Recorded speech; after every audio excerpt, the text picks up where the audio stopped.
Hey everyone, and I've got a major weather update that we really need to talk about. There's a massive storm system on the way, and it's shaping up to be a multi-day regional severe weather outbreak with a whole mix of dangerous conditions. We're talking about the potential for a serious tornado outbreak, an extreme wildfire threat, possible flash flooding, and even a blizzard all happening at the same time. This is the kind of setup that doesn't happen often, and it's going to affect millions of people across a huge part of the country. So let's not waste any time and really dive into this forecast so you can understand just how big and dangerous this storm could be. But before we get into the details, hit the subscribe button, like this video, and leave your thoughts in the comments. Thank you for your support.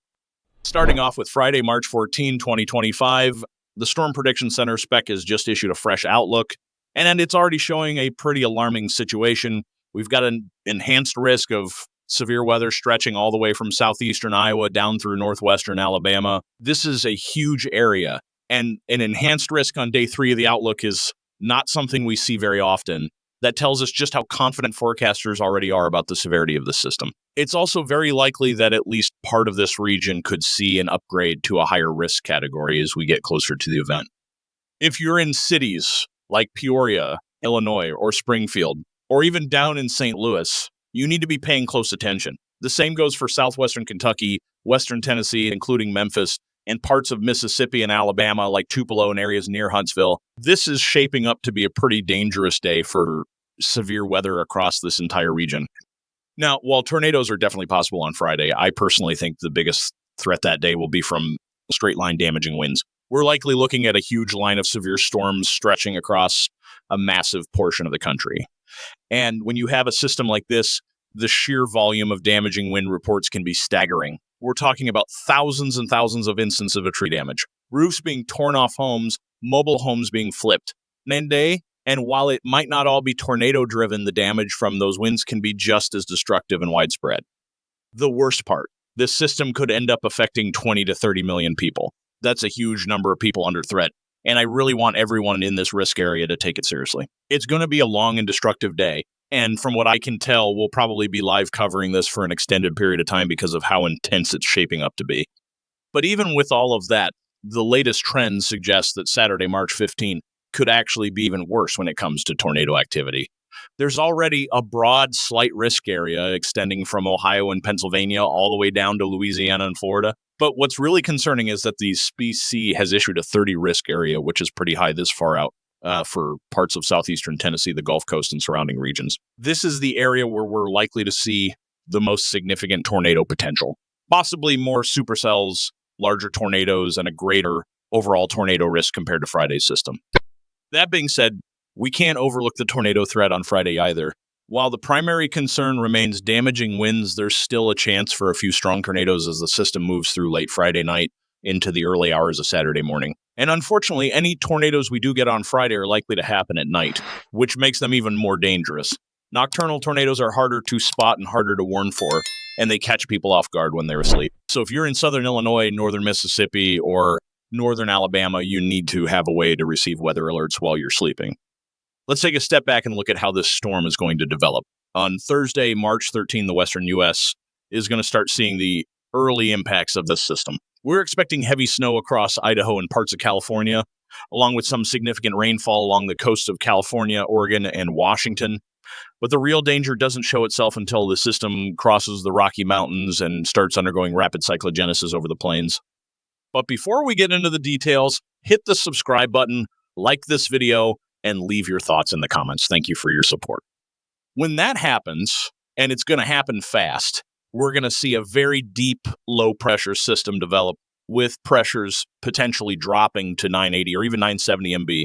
That's an incredibly powerful storm system. By Friday evening, around 5 to 8 p.m., we're going to see a massive line of storms form where the cold, dry air wrapping around the low collides with warm, moist air being pulled up from the Gulf of Mexico. This squall line is going to be absolutely destructive, and wind gusts of 70 to 80 MFA are very possible.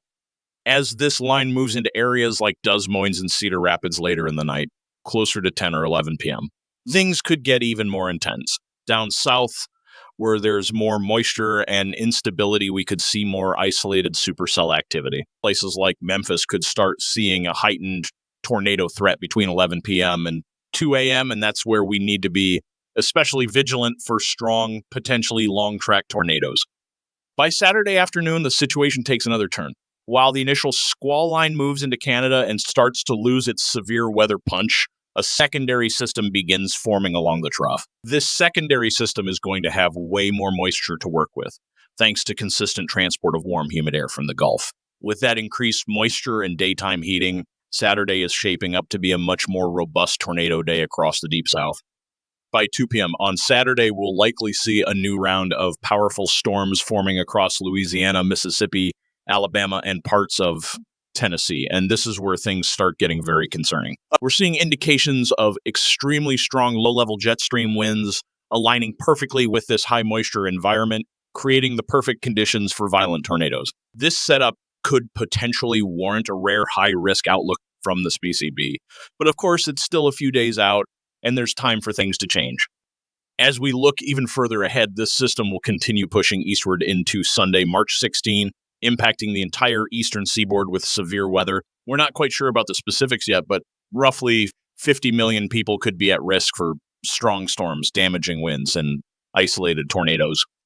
And let's not forget the blizzard conditions on the backside of the storm. South Dakota, North Dakota, Minnesota, and parts of Nebraska are all looking at heavy snow and extremely strong winds. While the snowfall totals aren't expected to be huge, maybe 3 to 6 inches in some areas, the combination of snow and wind gusts up to 70 mph will create true blizzard conditions, making travel nearly impossible. One of the biggest threats for Friday is those dangerous, damaging winds, but we're also looking at the potential for extremely large hail. In some areas, hailstones could be as big as baseballs. If you've got a vehicle, make sure you're keeping it protected, especially if you're in areas like St. Louis, southeast Iowa, or northern Mississippi. And then there's the tornado risk. And this is where things start to get really concerning. We already have a large 10-sketched region stretching from southeast Iowa all the way down into Alabama and Mississippi. That's weather speak for an elevated chance of strong, potentially long-track tornadoes. The timing for these storms is going to start around 5 p.m. and continue into the early overnight hours. And what's especially worrying is that some of these tornadoes could happen after dark way, which, as we all know, makes them even more dangerous because they're harder to see and people are often asleep when warnings go out. If you live anywhere in the areas I just mentioned, please make sure you have a tornado action plan in place. You need multiple ways to receive alerts, whether that's through weather apps, NOAA weather radios, or local news stations, and you should know exactly where your safe space is in your home. Nighttime tornadoes are no joke, and being prepared ahead of time can literally save your life. And while you're getting ready, make sure you're subscribed to this channel. Now, let's talk about Saturday, because as bad as Friday looks, Saturday's shaping up to be even worse. The Storm Prediction Center has already issued another moderate risk for severe weather across eastern Louisiana, central and southern Mississippi, and central and southern Alabama. This area, often referred to as Dixie Alley, has a long history of producing violent, long-track tornadoes, and the conditions on Saturday look absolutely primed for that kind of activity. If you live in this region, please don't get too focused on what risk category you're in, whether it's slight, enhanced, or moderate, because the truth is the whole area is at risk. We're expecting a combination of damaging winds, large hail, and several tornadoes. Some of those tornadoes could be strong and stay on the ground for miles. The most dangerous window for these storms will likely be from about noon to 8 p.m., but severe weather could happen before and after that time frame, so stay alert all day. You live in a mobile home, I cannot stress this enough. Make sure you have a sturdy, safe place to go when storms approach. Don't wait until a tornado warning is issued to start figuring out where you're going to take shelter. By that time, it might already be too late. As if all that wasn't enough, we've also got a major fire risk developing in the southern plains tomorrow. On the backside of this low-pressure system, we're going to see incredibly high winds with gusts reaching 70 to 80 miles per hour. Combined with very low humidity, that's a recipe for fast-spreading wildfires across parts of Oklahoma, Kansas, and Texas. If you're in these areas, please take extra precautions to prevent any fires from starting and be ready to act quickly if something does ignite. Even as we move into Saturday, the fire risk isn't completely gone. Winds will still be strong across West and South Texas, so the potential for new fires and fast-spreading flames will stick around through the weekend. If you haven't already, hit that subscribe button and click the bell icon. Thanks for watching and see you next one.